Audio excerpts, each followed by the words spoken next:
Hey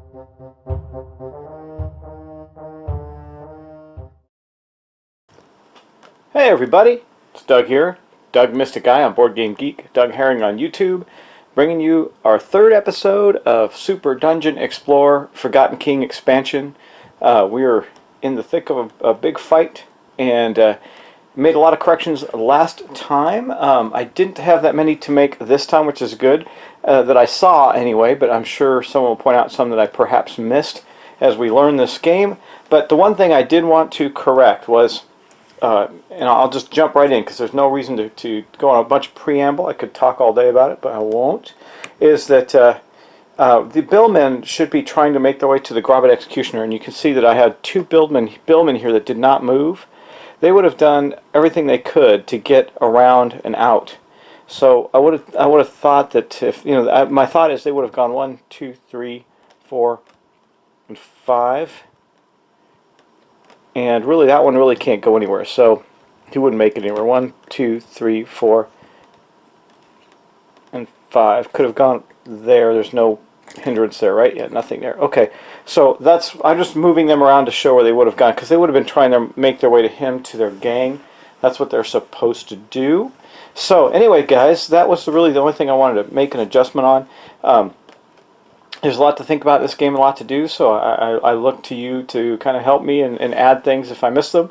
And I do appreciate you watching. One thing I'm going to add a little commentary on is the arcade mode itself, and I just question the rationale of making it so different from the regular game. I mean, it's pretty different, and that's fine. It's just when you're trying to learn, it's like learning a brand new game. There really wasn't enough that carried over where I really didn't have to dive in and learn the arcade mode just as much as I would of the original game, which had a lot going on as well. But that said, we do have some challenges. Our questing knight is in a bit of hurt, actually quite a bit of hurt, so we're going to see what we can do there.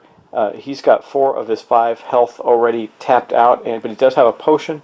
We can probably get something done to make him feel better, and it is going to be him and the Thundervale Huntress that will be going, so let's get that started.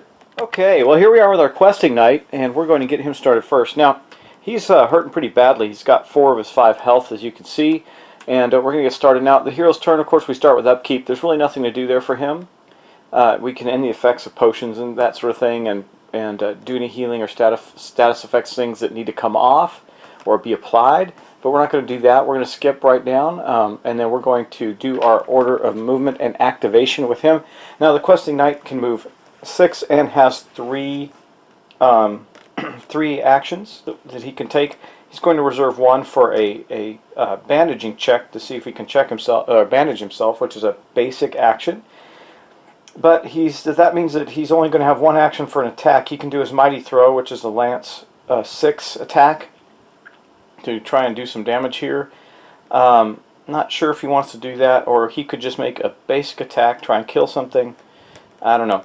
Well, so I think what we're going to do is we are going to see that the lance is a straight shot. It goes out 6 right in front of him. And this is where I say, well, how does that work? Because the lance, the cool thing about the lance ability in the normal game is it would hit everybody, right? Everybody in the line.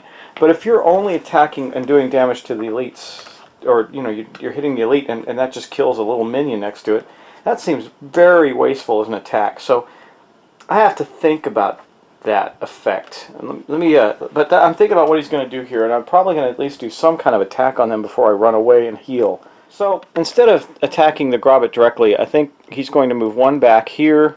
He's going to do his lance. That's going to take 2 of his 3 actions, and he'll do the mighty throw lance action, which gives him a strength. So he's going to have to roll a strength. It's 2 strength plus 1 red die for the lance, plus 1 blue die for the steel sword.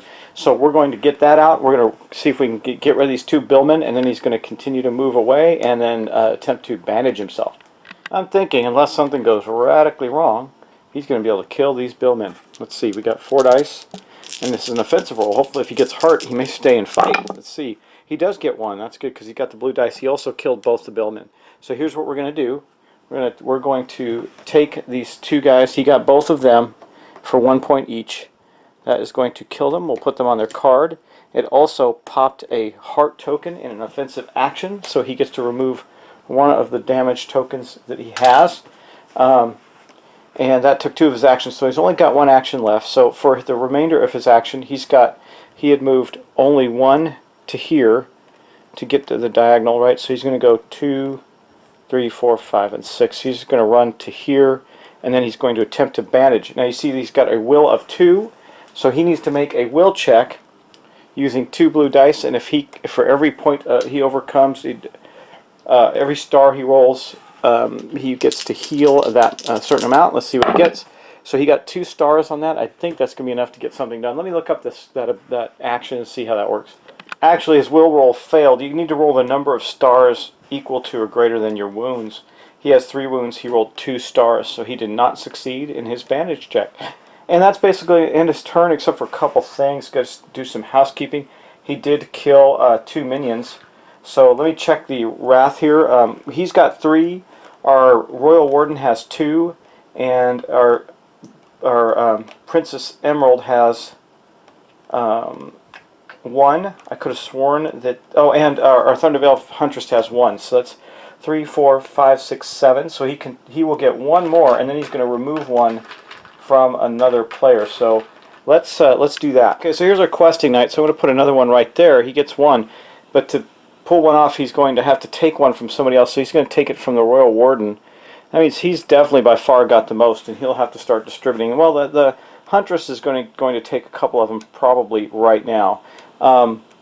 Let's go to her turn. She's next, and she's got quite a bit she can do as well.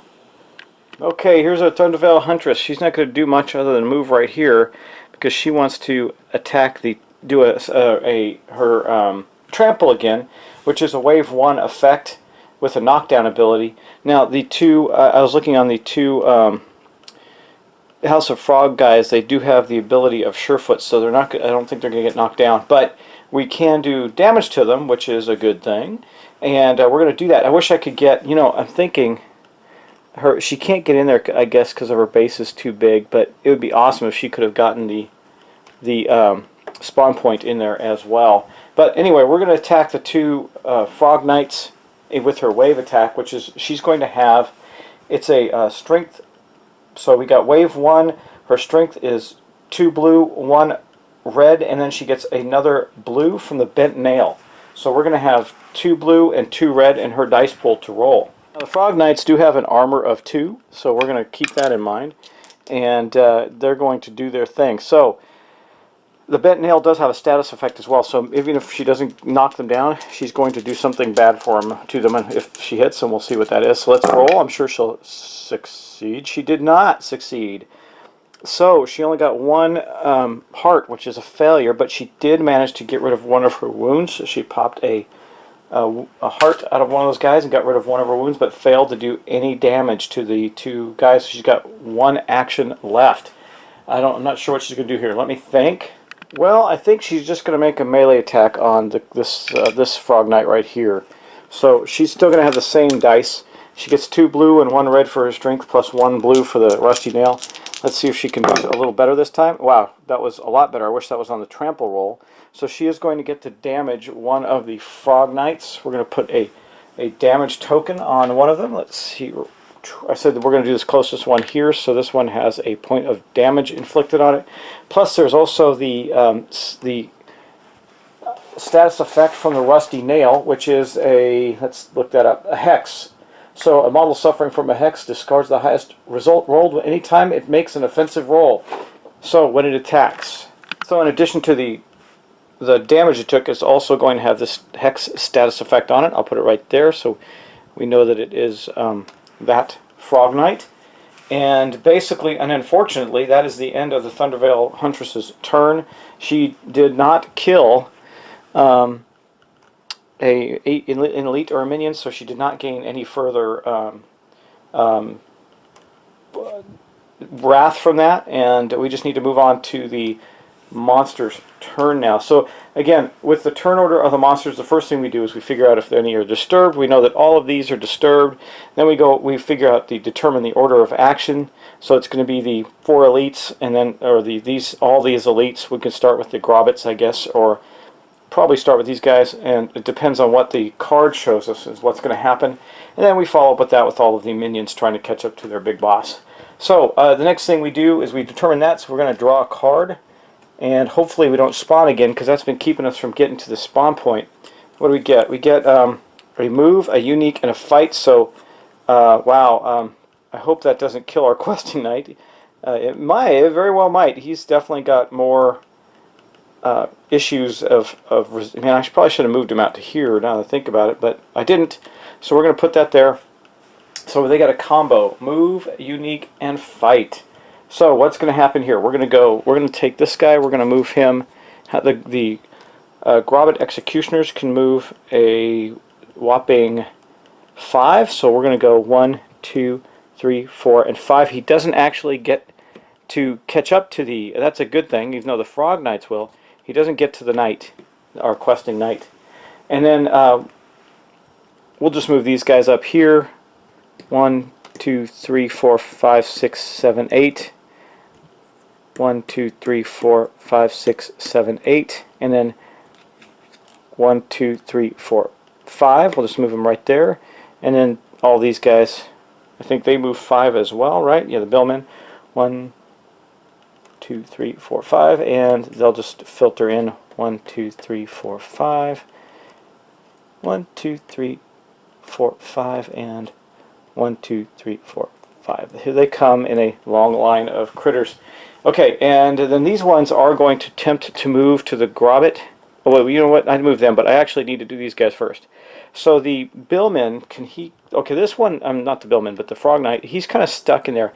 I think he's going to have to stay with the Thunderveil Huntress, because I don't think he can move. I don't think either of them can, because they're blocking the way. So 1, 2... They don't have flight, right? No, they don't. They just have sheer foot. Okay. So they can't. They're going to have to attack the Thunderveil Huntress. So 1, 2, 3... They can move 8. 1, 2, 3, 4, 5. Yeah, see, they can't get around this wall or around these other characters. So the 2 Frog Knights are going to be attacking the Thunderveil Huntress. That's not what I wanted exactly, but it's okay. It is what it is. Okay, so the first thing we're going to do is we're going to look at their attacks. Remember, the first thing they're going to do their unique. So let's look at that. So the Frog Knights have the surge ability, and I just want to show you that you can see the specifics of the ability on the back of the card. It says surge. If a model with a surge is not in range of a hero, move it an additional 5 squares toward the hero, so they can really hustle if they need to, and they don't. But that's his only ability other than Surefoot. He also has the ability, I guess this one here, which is I think the knockdown.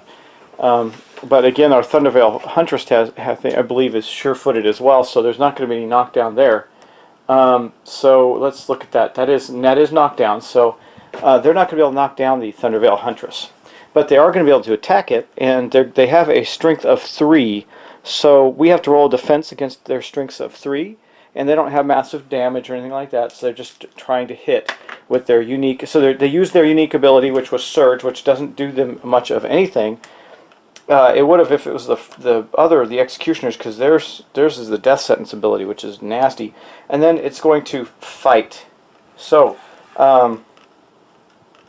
we are going to do the fight, a fight with them now, and so we have to overcome a strength of 3. The Thunderveil Huntress has an arm of 3, and gets a bonus +1 from her sturdy cloak to the total roll. So it's +1 star. So we're going to bust out 3 blue dice for her defense. Now remember, if she rolls hearts and potions, that doesn't help her in this case. But let's see what she gets. So here's our dice bowl. So on the first one, she did roll a 3. She matched the strength of the House of Frog guy, so I don't think, gotta see if it's matched or exceeded. But let's roll for the second. Well, she did actually succeed it because of her sturdy cloak. So she did not get hit by the first one. And on the second one, she did. So she will take a wound. She actually rolled nothing on that second roll.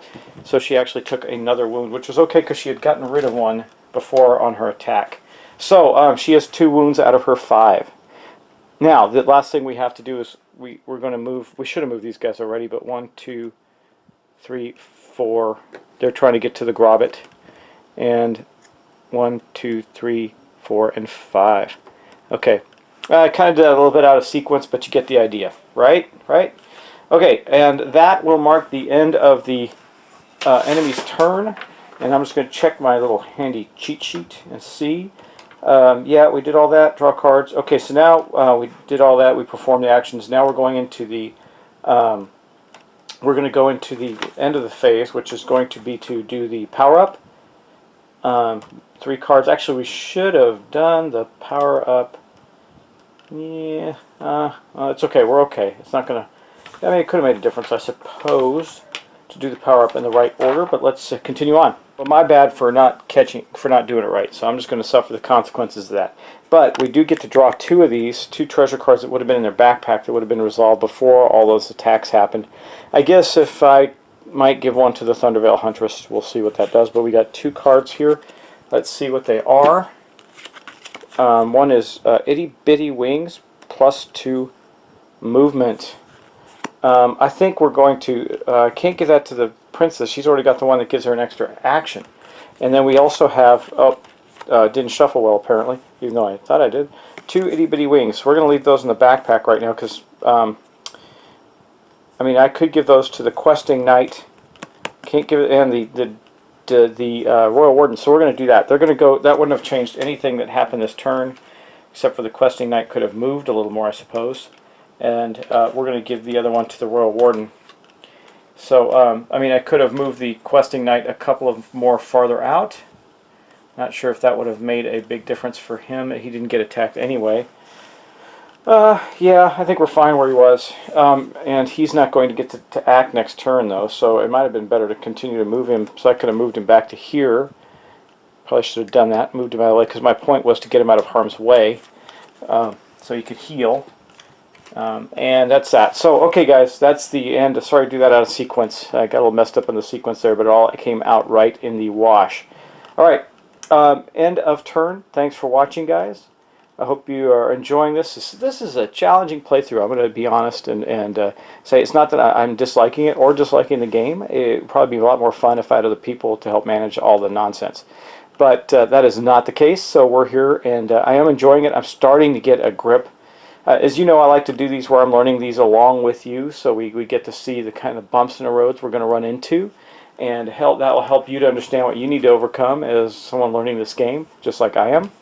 And perhaps you are better at reading rules than me. I don't know, but regardless, we're getting there. So we're getting to the point where I'm starting to feel like the game is flowing naturally. And it's not even that I don't like the arcade rules as opposed to the classic mode rules, but the arcade rules are radically different, and you do need to understand that going in. The gang feature, where you're not really fighting any of the minions, you can kill them, which helps reduce the effectiveness of the main creature, but you're not fighting them. The minions don't attack you back. They're fighting through the gang with the elite, etc., those types of things. It's a little unusual, but getting the hang of it. Haven't been able to open a chest yet, and have not been able to get anywhere near the spawn point to destroy it, which is what I'm trying to do over here before we get mobbed again by these guys. I think it's just going to go that way. We might have to split them up and have some people defending this way while the other 2 are trying to get in there. But we kept spawning. I think we spawned in our first 2 cards. That last card was the first time we didn't. So yeah, we had a spawn and a spawn. So we kept having to refight everything we had killed. Hopefully that won't be the case as we go forward. And we'll get a little reprieve so we can actually attack that spawn point. Anyway, thanks for watching, guys, and I will talk to you again next time.